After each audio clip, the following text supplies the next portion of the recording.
What's going on, my trainer club? Today we are going to check out the top tips to help you max out on the Philadelphia Safari Zone in Pokemon Go. So welcome to the trainer club. Here we go.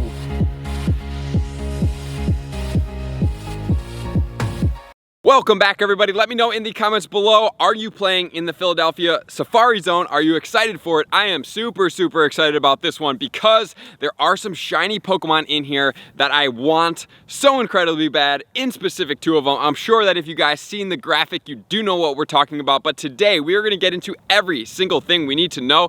And also, we are under 1,000 subscribers away from 100,000. I super appreciate all you guys for being here.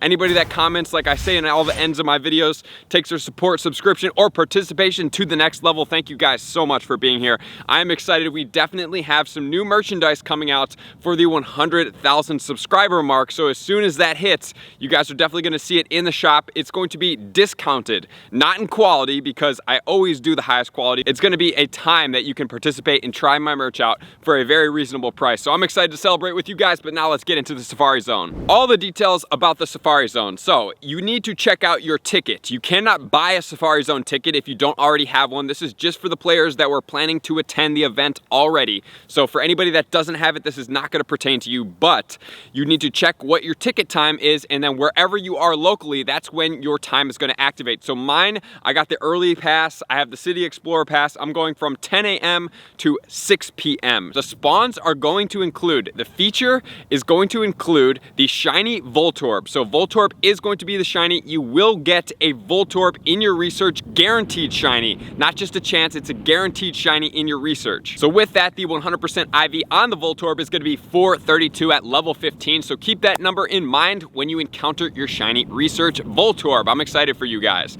Additionally, we have the Alolan Sandshrew that's going to be spawning. I am so incredibly excited about this one because it's a rare Pokemon for one. In order to get the shiny, you basically have to have hatched it or been at a Go Fest, and I think the first time it was in was Japan, I do believe. So Japan, or maybe even Chicago, either one. Both of those last year were the only two wild spawns. There was an event, but they were super rare. So this, with the abundance of the spawns that comes with these events, is going to be incredible. The shiny potential is a must get for me. I suggest you guys hunt that guy down as much as possible. And then as far as the regional comes, my second most favorite, which is going to be Mr. Mime, which has a shiny potential now. So with the shiny potential rates boosted up, we have a lot of potential here to get amazing shinies. Those two in specific are very rare, highly desirable. I am so excited to see these Pokemon. I am definitely going to not follow suit for my Lunatone. I am going to get the shiny Mr. Mime. And then we're going to have the Rufflet spawning as well. The cool thing about the Rufflet is it's pretty rare. So for anybody that is participating, which will go over my tips, you definitely want to stack up on as many of these as possible because a lot of people don't even have access to this Pokemon. So it's going to be a great thing for you to have. We also have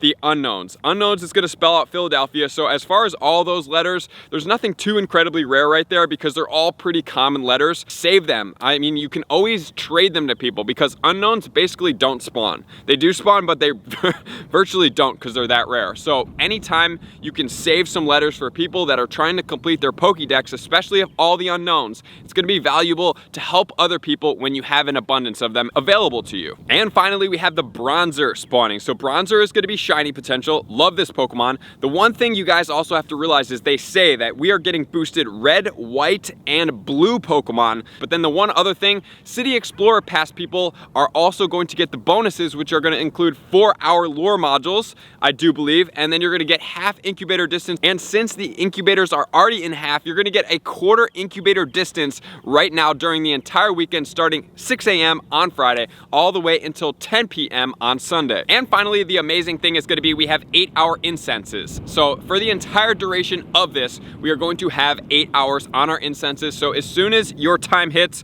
I highly suggest you get out there. You can always activate it later. That is definitely a possibility. Let's say you want to play like 6 or 5 hours on this event, and then you want to have 2 or 3 hours for the Johto celebration that's going to be going on, you can do that and time it up to like activate it around like 1 or 2, get those spawns, and then switch it over to make sure that it goes longer as well if you want to continue on playing. So that's everything as far as the details, guys. Now let's get into my top tips to help you guys max out, starting off with tip number 1. Tip number 1 is going to be, as I always suggest, you guys need to have Pokeballs. The incense spawn things every 30 seconds alone. So as far as the incense spawns, if you have the possibility to get out, granted, I'm not telling you to break rules or anything like that, but if it is a possibility in your area and maybe you have to wear a face mask or whatever that is, I was sitting at home last time during the Liverpool one, and I think I did for about an hour as I was doing some things getting ready to go, and I probably got 2 shinies. As soon as I left and went to a downtown area that I was able to do all the practice protocol and still continue, I was able to get so many more shinies. So it is monumentally exponential in your shiny count if you can leave the house, if that's a possibility. If you can't, you're still going to come up. So with that said, if we're spawning Pokemon every 30 seconds, that's going to be a lot of Pokemon, which is going to be 960 Pokemon just from your incense alone. So my number 1 tip is going to be Pokeballs. You have to have Pokeballs. You absolutely must have Pokeballs. I cannot stress this enough. I would prefer that they were more heavily weighted in the Ultra and Great Ball section so that you can catch any of these Pokemon without having to worry about wasting multiple balls and trying to throw them out if they happen to break out. So you're going to need your berries, probably some golden raspberries, just to make sure when you do get a shiny you can give it the golden, and then you also must have your pineapple berries. Pineapple berries are crucial for anything like the rufflet or anything like that that is rare that you do not have a lot of candy of. Even if you want to try to get some unknown candy, must have all of these items. And then finally, we obviously just need 1 incense to go the entire duration of 8 hours, which is a blessing. We have lure modules if you plan to drop the 4-hour lure modules because they really help out. And then finally, we have the star pieces, which we're going to get to in a tip in a moment. So we're going to go on to tip number 2. Tip number 2 is going to be to clean your bag out. 33%, 1/3 of your bag must go because we have the PvP IVs, we have 100% IVs, we have shinies, we have new rare Pokemon that we want to collect and help and keep to help give to people after the event or after all this is over. So we need a lot of space. For myself personally, I always go in with 500 potential spaces because not only do I want to get enough Rufflet to be able to get a lucky Rufflet, because I do enjoy getting lucky trades from all the mass trading that I do. I get the extra candy, and it's just a really good thing to have all the space and not have to continually go back through, because on the first Safari Zone, I know I give you guys these tips. I was super busy editing a bunch of videos, forgot to clean out too much space, and I had about 120 spaces, and it was absolutely jam-packed. I was literally at the end deleting 1 Pokemon every time I caught it because I had so many other Pokemon that I needed to check in my bag. So bag space is an absolute must. 500 minimum if you're at 3,000. 33% or 1/3 of your bag must go if you are not, which is going to lead me to tip number 3. Tip number 3 is going to be items. So guys, we obviously have the 1 incense, but we have, during this time frame, the Johto switches over on Friday at 1 p.m. local time. So for me, myself, I'm going to be playing on Friday.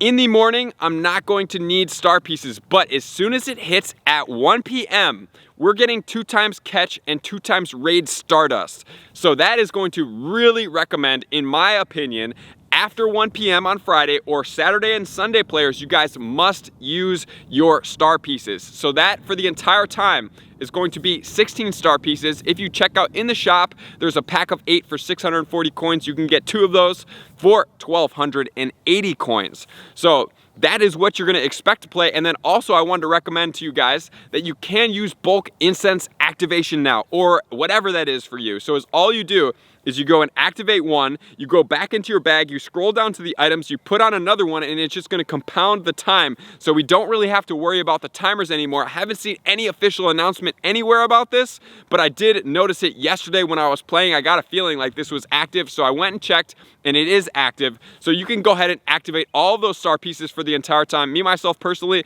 since there's so many Pokemon and I'm going to be playing the entire time, I am definitely going to probably activate star pieces the entire time. But the one thing I also am going to recommend is do go Battle League before the event. Don't collect any of the rewards. Do not catch any Pokemon beforehand. And as soon as the event starts, you go ahead and you catch your first Pokemon on your star piece. And as always, anything with an evolution is going to give you more Stardust. And if it has a weather boost, more Stardust as well. So any Pokemon that is going to have the weather boost on, highly recommend you catch that first. Unless there's a rare shiny potential, go for that. If it's not, focus on the weather boosted Pokemon because that's going to give you more Stardust, and any of the second evolution or third evolution, like if a Bronzong spawns, highly recommend you guys catch that because that's going to be more Stardust, especially on the 2 times with the star piece on, is incredibly lucrative. So we're going to go on to tip number 4. Tip number 4 is going to go over, as always, all of my PvP and raid relevant Pokemon. The problem here is that I don't have too much to pull from, so I could go through all of the blue Pokemon and get everything, and then we could get to the event and they're not going to spawn because we don't have a for sure list. They just said red, white, and blue Pokemon. So I'm just going to go after the graphic. So as far as this goes, number 1, we are going to have the Sandslash. So Sandslash in the Alolan form is pretty relevant. In the Great League, the Alolan Sandslash is going to be ranked 144 with Powder Snow, Ice Punch, and Bulldoze with a 100% IV at 0, 14, 15. And remember, since we are catching it in the wild, we can finally get one of these Sandslashes that you actually need for it to be super beneficial and you don't have to trade it down. Also in the Ultra League, it's actually ranked 108 with Powder Snow, Ice Punch, and Bulldoze combination. This one's going to be 100% IV, all 15s, and then you can also buddy boost it as well to get it up. So neither of these are like the best ever, however, they are relevant. Then we have the Bronzong. Bronzong is going to be ranked 138 in the Great League with Confusion, Psyshock, and Bulldoze. So not super crazy good, but it is pretty good. And then we also have rank 1, 115, 14 as far as the 100% IVs. Those are going to be the relevant Pokemon that are in the graphic. As far as the blue Pokemon that I'm going to recommend, Snorlax. Like I said, if Snorlax spawns, there's always a good chance that it could potentially spawn. It is blue Pokemon, so if it spawns, Pineapple that guy. It's a rare Pokemon. And then when it's in the wild, we always have the chance to get it into PvP IVs. For the Ultra League, it's pretty relevant. So check out that Pokemon for the dropped attack, high defense, and stamina. Always look out for that. And then we also have, like the Mudkip is going to be blue as well. Any of the water type Pokemon, a lot of them are pretty relevant. So we have Piplup, we have Squirtle, we have Mudkip, all relevant Pokemon that you guys do want to check out to make sure to try to get those. And then anything else that spawns, make sure to check it out in pvpoke.com, which is going to lead us to tip number 5. Tip number 5 is going to be make sure to get out and hunt as much as possible during this event. Maximize fully,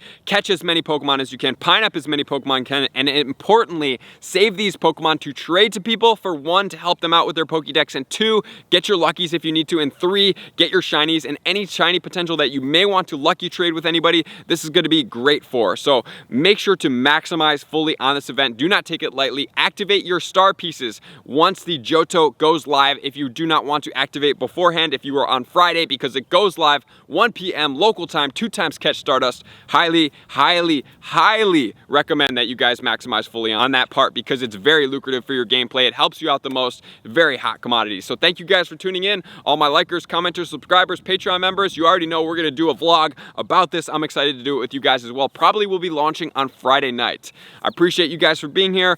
Thank you for tuning in. I'm going to see you guys out on the next video. Peace! I just want to take a moment and sincerely thank all of my Patreon members, everybody that has taken their subscription to the next level and chosen to support me on this platform. I greatly appreciate you guys. As a growing channel and really trying to grow and improve as much as I possibly can, I really appreciate the extra support. You guys mean the absolute world to me. I cannot wait to connect with you soon, and I appreciate you guys all for being a part of the Trainer Club. I will see you guys out on the next video.